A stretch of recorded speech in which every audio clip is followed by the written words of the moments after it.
भयणीनो आनी भावनो, सर्वेस्पराच्या नांवान येता ताका जय. आमी सगळीं जाणां बावतिस्मा वरवीं जेजूच्या जिवितान एक जालेली आसा. तो ताचें नांव आमकां आयलेलें आसा. आमकां क्रिस्तांव म्हणटात कित्याक हो जेजू पुनर्जीवन जावन आतां तो आमचे भितर जियेता. आमी जेजू सवे आसा, ताका लागून जेजू क्रिस्त ह्या नांवांत आमकां सगळीं जाणां वळखतात. क्रिस्तांव म्हणलें म्हणटच थोडीं जाणां वय क्रिस्तांव बरीं मनशां म्हणटा, थोडीं जाणां क्रिस्तांवांक भियेतात.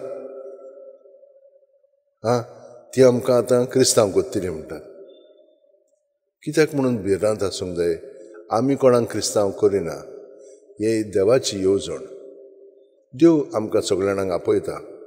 आतां आमी जीं क्रिस्तांव आसात, कितलीं जाणां म्हणून आमी ताका खरेपणी आजीर जावन जियेता? आमीच म्हणटा. आमी न्हय. आमचें जिवीत जेजूच्या जिवितान एकवटलेलें आसा. ताका पयलो स्थान दिवन आमी जिवंक जाय. हे भाशेन कितलीं जाणां आमी जियेता? तर पळयात, आमकां पर्यंत हें आव्हान आसा, चॅलेंज आसा. ताच्या एकवटान सदांच आमचें जिवीत सारच्याक. आनी आमी तर ताच्या नांवांत रावत जाल्यार हे भाशेन पयलें तुमकां सांगलां ते प्रमाणे आमचें सगळें घडटलें. तर ताच्या नांवांतूय जेन्ना आमी जियेतले खूब बरेंपण भिजोवंक लागतलें. कित्याक आमी न्हय, तो आमचें सवें हे सगळ्यो वस्तू करतलो. आनी तुमी कितें म्हणूंक जाय, कितें करूंक जाय, त्या वेळार तुमकां कळोंक लागतलें. खूब जाण म्हाका जे सांगतात ते पेकोणीची मागणी दुसऱ्यांचेर कोत्तात. लोक आयलो म्हणटच कितें म्हणूंक जाय, कितें करूंक जाय तें नकळत. आनी असली स्थिती आसली की ना, आमी मागीर अदीक खालती जाता आनी देवाचो पवित्र आत्मो आमचे सवें उलोवंक लागता. आनी तांकां कितें म्हणूंक जाय, कितें करूंक जाय तें सगळें बरें आमचें सवें करून देव दिता. एक पाटी हांव कुंसाराक बसलोलो तेन्ना हांव पयलोच पाद्री जाल्लो आनी खूब लोक येतालो. एक वर थांबोन आसतना कुंसारान नासलोलो. टायम जालो तरी पूण व्हडली लायन आसलेली आनी तांकां सांगलें मागीर आमी करया. त्या उपरांत एक वराचें मीस जातकच सारको थकलोलो हांव आनी भायर येता म्हणसर एक व्हडली लायन लोक दिमी घालून म्हजीशी मागण्याक रावला. त्या वेळार आनी कितें म्हणूंक जाय, कितें करूंक जाय तें हांव नकळो आसलो. आनी सगळ्यांचेर पवित्र आत्म्यान बरोवन हांवें म्हणलें तूंच म्हजें सवें उलय, तांकां कितें म्हणूंक जाय तें म्हूण. आनी हांवें म्हजे हात धरले आनी कितें म्हणलें सगळ्यांचेर. 3-4 म्हयने एक दीस हांव रस्त्यार चलतना म्हजेशी एकलो दादलो आयलो. म्हणूंक लागलो त्या दिसा तुवें मागणें केल्लें न्हय तें सारकें केलें आनी म्हाका रोखडीच पेकोवणी मेवली.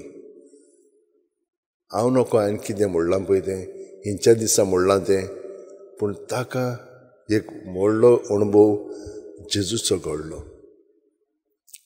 आनी ते मेरेन सावन ताचें जिवीत बदलोन आयलें. आतां तें हांवें केलां, हांवें करूंक ना. हांव फकत एक हातयार जालो. तो सगळें करता. आनी हे भाशेन आमचें जिवीत आमी सारूंक जाय. आमचे वस्तूंगेर न्हय, ताका एकवटोन आनी भितरल्यान आमी नकळो कितें म्हणूंक जाय, कितें करूंक जाय तें तूं आमचें सवें म्हूण आनी कर. आनी आयज जेजून आमकां सांगलां, म्हजो बापाचो आत्मो तुमचें सवें उलयतलो, हे सगळ्यो बऱ्यो वस्तू करतलो. तर तुमी भियों नाकात. आमी तर भियेता जाल्यार आमी आपल्यापणान जियेता. ताका लागून इस्तेव पळयात कशे भाशेन पवित्र आत्म्यान बरोवन ताका देवाची जाणवाय आयिल्ली. हे बाकीचे सगळे जाण पळय शास्त्री आसलेले तांकां तो हारयतालो. कित्याक ते सारके नकळो आसलेले, कितें म्हणूंक जाय पळय तें करूंक जाय पळय. ताणें तांकां स्पश्टपणे सगळें दाखयलें. ते रागार जाले. ताका जें दिसतालें तें ताका दिसोनासलेलें. ताका स्वर्ग वळलेलो दिसतालो जेजू क्रिस्त बापाच्या उजव्याक बसलेलो आसा हें सगळें ताका दिसतालें, कित्याक भावार्थान तो जियेतालो. तेच परी जेजू सरशीं जेन्ना येताले लोक तांच्या मनांत कितें चलतालें तें ताका दिसती पडटालें. कशें? पवित्र आत्म्याच्या आसण्यांत ताका सगळें कितें म्हणूंक जाय, कितें करूंक जाय तें पवित्र आत्मो दाखयतालो. पवित्र आत्म्यान बरोवन तो करतालो. त्याच प्रमाणे जेजू जो आमचे सवे आसा आनी आमी जेजू सवे आसा तीच स्थिती आमचे सवे आतां पर्यंत चालू आसा आनी आमचे वरवीं सगळी बरी वस्तू घडटल्यो.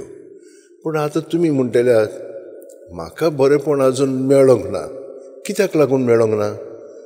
घडयेक आमी पूर्णपणे आमची सगळी चिंतना भावना जेजू सरची धरून ती ताचे सवेन नाटक जाल्लेलें आसा.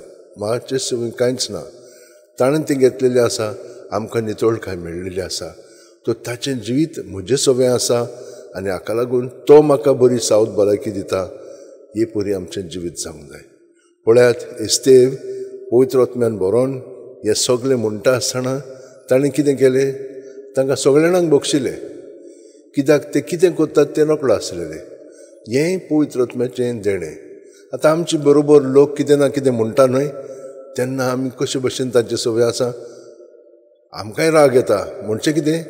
तांचें पातक आमकां पातकान ओडून घेता. आमी कितें करूंक जाय? तांचीं उतरां, तांची चाल जेजू सवें धरूंक जाय. मागीर कितें जातलें? आमकां ती गोठाय मेवतली जेजूची, तांकां समजून घेवपाक आनी तांकां बोगसूंकपाक. त्याच वेळार आमी तशें करता? करिना न्हय. तर आजून आमी क्रिस्तांव सारकीं जावंक ना. हे परिपूर्ण जिवीत आमकां जेजू दिता. तर हे भशेन जिवच्याक आमी सदांच प्रयत्न करीत रावया. थोडी वस्तू आमी मनांत धरूंक जाय. ताका एकवटान कशी म्हणून रावतल्या प्रत्येक जाणान तें सोदून काडूंक जाय. ताणें आमकां सांगलां वेगवेगळे वाटो दिल्ले आसात. कोणें तरी तुमी पत्करशात जाल्यार तुमकां तातूंतल्यान सगळें कळटलें. म्हाका जाल्यार सुस्कारांतल्यान कळलेलें आसा. प्रत्येक सुस्कार घेता तेन्ना आमी आजीर जावंक जाता आनी ह्या आजीरपणान जेजू आमचे सवें कितें म्हणूंक जाय, कितें करूंक जाय तें करतलो. आमचे सवें आमी करतल्या आपल्यापणांत रावन, पूण रोखडेंच तातूंतल्यान आमच्यान भायर सरोंक जातलें. कित्याक दुसरीं आमकां शिडकायतलीं तेन्ना आमी तांचें आयकतल्या. कित्याक थंयसर देवाचो पवित्र आत्मो तांचे सवें वावुरता. ती पातकी जावं कोणूय जावं, पूण ताणें जें आमकां सांगलेलें आसा तें म्हाका बरें पडलेलें आसा. तें हांवें घेवन ताचेर आदारून म्हजें जिवीत जेजूच्या सवेंत सारूंक जाय. ते भाशेन करच्याक आमच्या आत अशें वटेन दवरया, दोळे बंद करया. प्रत्येक सुस्कार घेता तेन्ना जेजून आमी बरोवन येता. जेजू सवें आमची सगळीं चिंतना भावना चाल दवरया आनी भितरल्यान आमी स्वतंत्र जावया. आनी स्वतंत्र जाली म्हणटच जेजूच आमचें सवें आसा. ताका चिटकोन आमी ताका जाय पळय तशें आमचें जिवीत वापरूनी आनी ताचे येवजणे प्रमाणे आमचें जिवीत घडोवन येवनी.